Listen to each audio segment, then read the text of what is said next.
Hey there, Wingo Elementary. Wanted to take just a minute and do this screencast for you to help you in administering and starting the Simple Solutions program. As you know, we have bought reading and math for most grades and the language arts for a couple of grades. We spent, as you know, quite a bit of money on this. It's a pretty big investment for our school, for our students, and I want us to get the most we can out of it. I want us to get the biggest bang for the buck that we can. And so to do that, we're going to have to implement this fully. This is not something that we can play around with. This is not something that that we have optional, that we can pull out if we don't have anything else to do. This is going to be part of our daily curriculum, part of our daily work. And I know that's something that you guys are a little bit concerned about, but some of you are looking forward to it. A new way to present material to students is always good for our schools. So you'll have the reading, you'll have the math, and some of you will have the language arts. I'll talk to you individually on exactly how we're going to do this, the logistics of it. Probably tomorrow I'll send an email to clarify some of the logistics.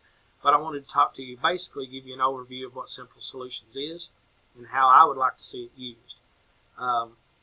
First of all, I want to see it used every day. Simple Solutions is designed to have 4 lessons and 1 quiz. That's designed for the entire year. 4 lessons, 1 quiz. 4 lessons, 1 quiz. And that's the way the book is set up. And Simple Solutions recommends and highly recommends that you follow that format, that you don't do 8 lessons and then do 2 quizzes, or you don't do 3 lessons and skip 1 and do a quiz. 4 lessons and a quiz. So if you can imagine a standard 5-day week, Monday through Thursday, you're going to have 1 lesson per day, and then on Friday you'll have a quiz. And of course, all this applies to all the subjects.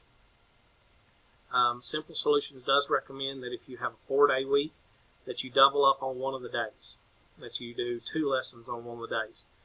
They do go ahead to recommend if you have a shorter than a 4-day week that you don't do Simple Solutions at all that week, that you wait until you have a more fluid week than a chopped up 3-day week. So we'll address that when if and when that happens. So on this page here, I wanted to show you, this is what it looks like when you log in. This is the online version of this. The online version only has the Teacher's Editions. And so you'll click Teacher's Edition. And real quick, I wanted to show you this. I'm not going to go through these, but there are other online things, worksheet generators, games, so forth. But anyway, for today's purposes, we're just going to do the Teacher's Editions. And if I take, say, 2nd grade math, I'm going to click that one because it's the first one there. It'll pop up this the book. It's in a format that you may not be familiar with. It's a digital format. It's not a PDF, but a digital format. They do this to help alleviate copying and copyright infringement. But it's basically set up like a book. You can turn the pages just like you would a regular book. One of the things that will help you is up here when you hover up here at the top. I'll show you again up here at the top. You'll get a menu of sorts. And you click on Contents right here on the left side. When you click that, you'll get this table of contents. A couple of things I wanted to show you. First of all is the introduction, this topic guide. This is the way the book is supposedly laid out. Lesson 1, these are the content standards. Lesson 2, these are the added standards. And it will work these around. The way Simple Solutions is designed is it's reciprocal, or it's looping. In other words, what you cover on the first lesson, it's fair game on lesson 17. It may loop back to NBT2, or any standard could loop forward as well to a standard that you haven't covered yet. But this is a guide. This kind of tells you exactly what's going to be covered on these lessons. It looks like these are clickable. I'm not going to click them right now, but some of these appear to be clickable. And so you can manage that on your own time and see what those are. Another thing I wanted to show you in the table of contents is this suggestions for success. it goes through and it talks about, administering the weekly quizzes and completing the Simple Solutions lessons, paying close attention to the topic guide, ensures that students review both old and new concepts daily. And so it walks you through this. Suggestions for success is a good thing that I think our school should look at as a whole. Real quick on the quizzes, Form A quizzes. If you want to review those, you can go over here, Quiz A 1 through 4. And there's the quiz. Go back to the table of contents. Here's the quiz. Answers. And so all this stuff is available here for the teachers. One of the things I did want to show you is this quiz item analysis. The way this is laid out is you can put the students' names here. You print this out, put the students' names. And then I would make probably 35 copies of this, 30 or 35 copies, because there's going to be 30 or 35 quizzes. So you'll make those copies. And what Simple Solutions recommends is that you highlight, say this is quiz 1, and you highlight what standards are covered in quiz 1. And then next to the student's name, that if they had issue on that particular standard, you would put an X. Simple Solutions doesn't recommend you do anything else. If the kid gets it, life is good. There's no need to put any kind of X.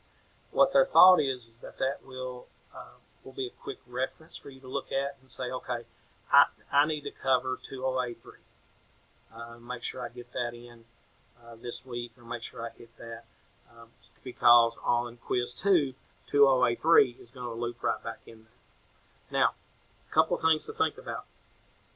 First of all, Simple Solutions is going to cover some things that you're not going to cover for some time. There's no need to go into depth. There's no need to go into many lessons. If you know you're going to cover this at a later time, it's okay if the students are missing this. This will be a good opportunity for you just to quickly show them how to do it on the board, but there's no need in going into a lesson and breaking this down for them, because you're going to do it at a later time. The idea is just when they get there, this is not going to be brand new to them. It'll be content that they've seen and covered before. The reading is very similar, almost exactly the same, except it's done with reading passages. So that's basically it for the Simple Solutions. Just a couple of things. I know it's going to be difficult, but we need to carve out some time to do this. I don't know exactly how much time it takes. Only you'll be able to decide that. I don't want to tell you to do 20 minutes or 30 minutes or 15 minutes. You know how much time it will take for your students to do this and to work on this independently. And then time for you to go over the answers and maybe demonstrate some of the problems for them or some of the solutions for them, and discuss this. Again, this is designed to be a looping review or a reciprocal type review, and a means of introducing topics. So when you get to these new subjects or these new content standards, it won't be brand new to them. I hope this is something that you like. Again, we're going to implement this the best we possibly can, and at the end of the year, we're going to have a good discussion on whether or not this is something we want to continue. So I hope and pray that this is something that will help us. Just let me know if you have any questions. Again, I'll send you an email tomorrow giving some logistics on how we're going to do this. Hey, have a great day, Wingo. Thank you.